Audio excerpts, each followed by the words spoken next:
Hello everyone, welcome to tech Sharmit.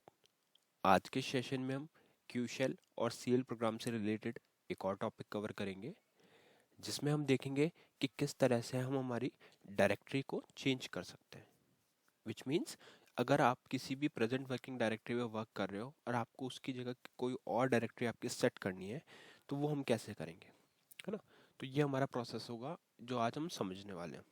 But उससे पहले ये डिस्कस करें, मैं आपको बता देता हूँ कि रीजंस क्या होते हैं, किस रीजंस में हमारे को जो हमारी प्रेजेंट वर्किंग डायरेक्टरी है उसको चेंज करना होता है। ठीक है, तो इसको अपन प्रोजेक्ट के अकॉर्डिंग ही समझते हैं कि अगर आप किसी प्रोजेक्ट पे वर्क कर रहे हो और आपको किसी ने बोला कि कोई डायरेक्टरी तो बिल्ड करनी है, किसी डायरेक्टरी को क्रिएट तो करना है, बट किसी स्पेसिफिक लोकेशन पे करना है। ऐसे नहीं कि हम बाय डिफॉल्ट जो लोकेशन होती है वहीं कर दें। कैसे क्या बोल रहा हूँ मैं आपको वापस समझाता हूँ। देखो, यहाँ पे आप लिखेंगे वर्क LNK। वर्क LNK लिख के आप जैसे ही एंटर हिट करते हो तो बाय डिफॉल्ट हमने देखा था प्रेजेंट वर्किंग डायरेक्टरी हमारी यही रहती है। जो मेरे केस में क्या है, स्लैश होम स्लैश शर्मित। आपके केस में कुछ और होगा, अगर जैसे आपका नाम, आपका यूजर नेम राहुल से है तो स्लैश होम स्लैश राहुल हो जाएगा, है ना। इस तरह से आप अपने वर्क लिंक करके देख सकते हो आपकी प्रेजेंट वर्किंग डायरेक्टरी क्या है। अब सपोज मुझे प्रोजेक्ट में बोला है कि हाँ आपको डायरेक्टरीज क्रिएट करनी है, बट इस लोकेशन पे नहीं, क्योंकि ये तो मेरा पर्सनल वो हो गया ना अकाउंट, स्टोरेज लोकेशन। तो यहाँ क्रिएट ना करके अगर मेरे को कोई बोलता है कि आपको स्लैश होम पे क्रिएट करना है, तो हम कैसे करेंगे, है ना। तो उसके लिए हमें क्या करना पड़ेगा। अब एक तो वो ये है कि अब जब भी फाइल क्रिएट कर रहे हो उस टाइम पे पाथ स्पेसिफाई कर दो, तो वो तो ठीक है, वो एक ऑप्शन होता है कि हाँ आप सिर्फ स्लैश होम और डायरेक्टरी नेम दे दो स्लैश करके। बट वो क्या है, फिर आपको हर बार स्पेसिफाई करना पड़ेगा उस पाथ को, करेक्ट। हमें स्पेसिफाई नहीं करना, हमारे को परमानेंट ही उस लोकेशन को सेट कर देना है, जिससे क्या है वो जब भी हम उसका पाथ चेंज करें, डायरेक्टरी चेंज करें, तो या कुछ भी क्रिएट करें तो वो ऑटोमेटिकली उसी प्रेजेंट वर्किंग डायरेक्टरी में जाए जहां हमने उसको सेट किया। ठीक है, तो ये हमारी रिक्वायरमेंट है, इस वजह से हम देखने वाले हैं कि कैसे हम इसको चेंज कर सकते हैं। तो हर बार की तरह पहले हम क्या करेंगे, पहले हम क्यू शेल कमांड की समझेंगे कि कौन सी वो कमांड है जिसके थ्रू ये एग्जीक्यूट हो सकता है, और फिर एक नॉर्मल सा एसक्यूएल सीएल प्रोग्राम हम रन करके उसको वेरीफाई कर लेंगे कि कैसे वो सीएल प्रोग्राम के थ्रू एग्जीक्यूट कर सकते हैं। तो उसके लिए यहाँ पे मैं क्या लिखूंगा, सबसे पहले मैं लिखूंगा QSH क्यू शेल के लिए। और क्यू शेल जैसे ही ओपन होगा तो ये कमांड एंट्री आपको मिल जाएगी, है ना। अब हम यहाँ पे क्या करेंगे, जैसे अगर LS आप करते हो तो ये क्या होता है, प्रेजेंट वर्किंग डायरेक्टरी की जो भी डायरेक्टरीज और फाइल्स है वो आपको शोकेस कर रहा है, करेक्ट। बट हमारी नीड है कि हमें डायरेक्टरी को ही चेंज करना है। प्रेजेंट वर्किंग डायरेक्टरी अगर आप यहाँ पे PWD लिखो, जो हमने लास्ट सेशन में डिस्कस किया था, तो PWD लिख के जैसे आप एंटर करते हो तो ये आपकी दिखा रहा है स्लैश होम स्लैश शर्मित, जो हमने वर्क लिंक से भी कंफर्म किया। तो पहला पॉइंट तो ये हो गया कि जब भी आपको कोई बोलता है कि आप प्रेजेंट वर्किंग डायरेक्टरी कैसे आइडेंटिफाई करोगे, तो एक तो ये वही होता है बाय डिफॉल्ट जो वर्क लिंक पे ऊपर पाथ शो होता है वही आपकी प्रेजेंट वर्किंग डायरेक्टरी होती है बाय डिफॉल्ट, है ना। उसको आप चेंज भी कर सकते हो, जो अभी हम इस सेशन में देख रहे हैं। तो अब इसको चेंज कैसे करेंगे। चेंज करने के लिए बहुत ही सिंपल कमांड है, आपको बस लिखना है CD चेंज डायरेक्टरी स्पेस, और जैसे मैंने बताया वर्किंग डायरेक्टरी भी एक फोल्डर ही हुआ कि किस फोल्डर पे हम वर्क कर रहे हैं। अगर आप लोगों ने VS कोड वगैरह यूज़ किया है तो वहाँ में हम एक फोल्डर सेट करते हैं ना, जब भी वो कोई नया प्रोजेक्ट बनाते हैं तो हम एक फोल्डर क्रिएट करते हैं और वहाँ पे इंफॉर्मेशन सेट करते हैं। वही सेम चीज़ हम यहाँ पे भी कर रहे हैं, ठीक है। यहाँ पे भी हम एक फोल्डर को बस सेट कर रहे हैं कि हमेशा जो भी प्रोग्राम्स वगैरह हम जो भी डायरेक्टरी फाइल्स क्रिएट करें वो इस लोकेशन पे क्रिएट हो जाए। तो उसके लिए आप लिखोगे CD स्पेस, यहाँ पे आप लिख दोगे जिस भी डायरेक्टरी पे आपको उसको मूव करना है। तो जैसे मैंने यहाँ पे कर दिया स्लैश होम, इतना करके मैं एंटर करता हूँ। तो देखो कुछ भी मैसेज नहीं आया। अब अगर आप PWD डालते हो तो आपको दिखेगा आपकी जो प्रेजेंट वर्किंग डायरेक्टरी है वो क्या हो गई, स्लैश होम। ठीक है, तो इस तरह से आप किसी भी अभी PWD लिखेंगे तो यही आएगा कि हमारी जो प्रेजेंट वर्किंग डायरेक्टरी है वो किस में हो गई अब, स्लैश होम पे। अच्छा, एक क्वेश्चन है कि अगर आप यहाँ से इसको टर्मिनल को एंड कर दें, फिर से QSH करें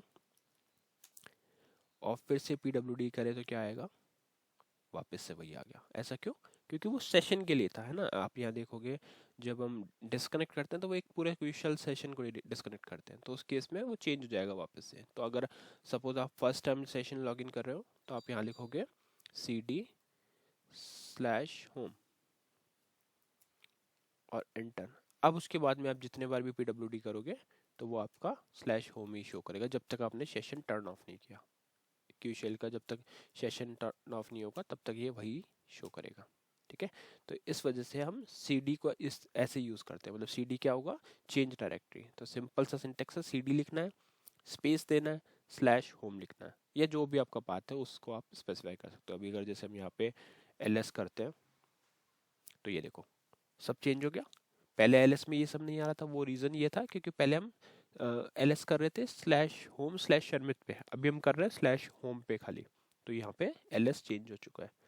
तो वापस से अगर मेरे को होम वाली सेट करनी है तो शर्मित वाली सेट करनी है तो क्या करेंगे, slash Sharmit sorry slash home slash Sharmit, यहाँ कर देंगे स्लैश होम, यहाँ कर देंगे स्लैश शर्मित और एंटर कर देंगे। तो ये देखो अभी ls करोगे तो वही जो पहले आपकी आ रही थी वही लिस्ट आ गई, और pwd में भी स्लैश होम स्लैश शर्मित आ गया। ठीक है, तो इस तरह से ये वर्क होता है। और जैसे अगर अभी हम abc यहाँ पे देखो डायरेक्टरी है, तो एक काम करता है cd space slash home slash Sharmit slash abc, ये अगर करके एंटर करते हैं और फिर pwd देखते हैं तो आपकी जो प्रेजेंट वर्किंग डायरेक्टरी है वो यही हो गई, slash home slash Sharmit abc। अब यहाँ आप ls करोगे तो सिर्फ इस डायरेक्टरी के जो भी, देखो इसमें कुछ भी नहीं है, इस वजह से यहाँ पे आपको लिस्ट ही शो नहीं हुआ है ना। तो ये एक प्रोसेस है जिसके थ्रू आप डायरेक्टरी को चेंज कर सकते हो। तो ये तो हमने देख लिया क्यूशेल कमांड्स को, पहले हमारे को यही पता होना चाहिए क्योंकि क्यूशेल के बेसिस पे ही आप ये सब ऑपरेशन परफॉर्म करने वाले हो सीएल में भी। ठीक है, तो ये क्लियर हो गया। अब चलते हैं प्रोग्राम पे और फटाफट से प्रोग्राम को वॉक थ्रू करके समझते हैं कि यहाँ पे हमारे को क्या क्या इन्फॉर्मेशन है। तो सबसे पहले तो जैसे हम कमांड बना रहे हैं तो हमारे को एक वेरिएबल होना चाहिए हमारे पास। तो मैंने डीसीएल किया और यहाँ पे क्या करेंगे, डीसीएल करके एक वेरिएबल डिक्लेयर कर देंगे। डीसीएल लिखना है, F4 लेना है और यहाँ पे आपको वेरिएबल का नेम पुट करना है। तो मेरी केस में वेरिएबल का नेम मैंने रखा हुआ है command1, जो कैरेक्टर टाइप का है, स्टोरेज ऑटो है, लेंथ 256 है। तो ये हमने क्यों यूज़ किया, किसी भी कमांड को बिल्ड करने के लिए, है ना, इसी में अपन अपनी कमांड बिल्ड करेंगे। ठीक है, आप चाहो तो इनिशियल वैल्यू यहाँ सेट कर सकते हो बट अभी के लिए हम इसको ऐसे ही रखते हैं। तो ये वेरिएबल हमारा डिक्लेयर हो गया। फिर हम क्या करेंगे, इस वेरिएबल के अंदर एक कमांड बना देंगे। तो chg वैल लिख के आपको F4 करना है एंड command1। तो एम्परसेंट हम लगाते हैं हर वेरिएबल के लिए सीएल में। तो ये अगर आपको बेसिक्स में कोई इशू आ रहा है, जैसे आप लोगों को पता नहीं है कि वेरिएबल क्यों बना रहे हैं या वेरिएबल कैसे बना रहे हैं, तो आप प्रीवियस सेशंस देख सकते हो क्योंकि ये सारे सेशंस एक प्रॉपर सीरीज में है। तो अगर आप स्टार्टिंग से देखोगे तो आपको ज़्यादा क्लियर होगा। ठीक है, तो न्यू वैल्यू हमने क्या डाल दिया यहाँ पे, अभी इन शॉर्ट हम कर क्या रहे हैं, इस वेरिएबल की वैल्यू सेट कर रहे हैं। तो cd स्लैश होम कर दिया। तो ये क्या करेगा, इसकी करंट डायरेक्टरी जो है उसको चेंज कर देगा किसमें, स्लैश होम में। ठीक है, करंट प्रेजेंट वर्किंग डायरेक्टरी। तो करते हैं एंटर। अब ये यहाँ तक तो हमने क्या किया, सिर्फ कमांड को बिल्ड किया है ना, ये एक एज स्ट्रिंग इस वेरिएबल में स्टोर हो गई कमांड। अब इसको एग्जीक्यूट करने के लिए हम यूज़ करेंगे strqsh का। तो आपको लिखना है strqsh, यहाँ पे लेना है F4। जैसे आप F4 लोगे तो वो आपसे एक वेरिएबल लेगा जिसमें आपने वो कमांड बिल्ड की हुई है, और जैसे ही वो वेरिएबल एग्जीक्यूट होगा तो आपका जो प्रेजेंट वर्किंग डायरेक्टरी है वो चेंज हो जाएगा, है ना। तो यहाँ पे किया एंटर। इसको एंटर करने के बाद बहुत ही सिंपल सा प्रोग्राम है, और इसको डायनेमिक इसलिए नहीं बनाया क्योंकि ये डिपेंड करता है कि आप किस तरह से डायरेक्टरी चेंज कर रहे हो। तो जस्ट एक एग्जांपल के लिए मैंने यहाँ पे ऐसे बनाया, बट आप चाहो तो डायनामिक भी बना सकते हो अगर आपको श्योर है कि हाँ यही पाथ मैं लास्ट में अपेंड करने वाला हूँ या वहाँ से हटाने वाला हूँ। अपेंड वाले केस में बना सकते हैं डायनामिक, जैसे स्लैश होम स्लैश के बाद में जो भी आप डायरेक्टरी दो उस पर चेंज हो जाए, है ना। तो ये एक पॉइंट था और इसीलिए इसको डायनामिक नहीं बनाया हमने। और अभी कर देते हैं इसको कंपाइल, और कंपाइल करके एक बार कॉल कर देते हैं।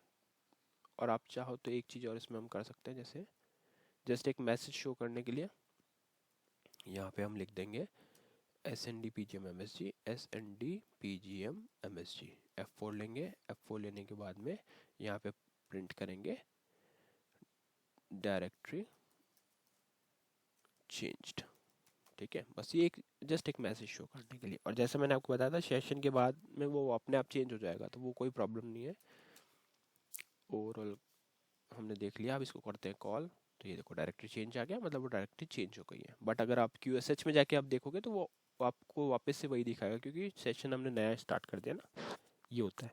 बट PW हम फिर इसका यूज़ कैसे करेंगे, जैसे यहाँ पे प्रोग्राम में हमने चेंज किया, चेंज करते ही आप कोई डायरेक्टरी क्रिएट कर सकते हो या जो भी आपका ऑपरेशन है वो कर सकते हो।